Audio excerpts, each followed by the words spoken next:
Sasa ile msukumano juzi tulikuwa kwa mteremuko hapo, pia mahali alikuwa ni mteremuko, watu walikuwa juu. Sasa watu wanatoka huko wanasukumana, kwa hiyo harakati ya kwenda kuona mwili.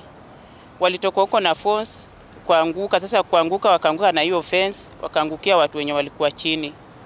Sasa huko kwenye alikuwa ndio watu walianguka wengi, but sisi hata mimi niliangukiwa, nikabebwa, nilikuja kurudisha fahamu kama kitu saa 9. Angalia tukapata hayuko. Tukaambiwa hapa watu hawako wenye walikuwa hapo, tukaona majina yake hai.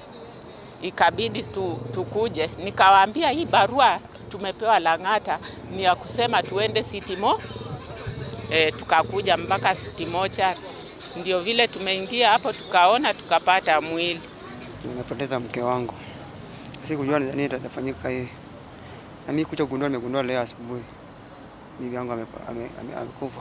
Tumeenda Kenyatta tumeambiwa hayuko. Tumeambiwa tukuje kuangalia hapa. Na wakati tumekuja tumeangalia hapa tumempata ako hapa. Sasa hiyo ni huzuni, ameniachia watoto. Unaona? Na mimi mwenyewe sina kibarua.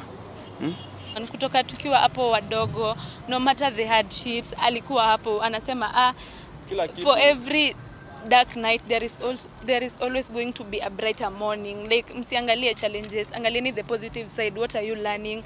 Anatuambia aizitocha sisi watoto wake, juu si tu akona sisi, na ana believe that with us tutakuja kuchange maisha tunaishi. Like ghetto si pabaya, but si dream ya mtu kuishi ghetto all their life.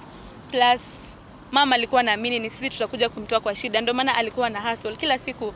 Anaamka 3 kwenda kufanya kazi ya cleaner, ndio tusiwahi kosa kitu. Nikitaka school fees hapo, nikitaka kila kitu, nisiwahi sema ati I can never say I had an absent parent. My mom was always there whenever I needed anything, and that's why my mom used to get up at 3.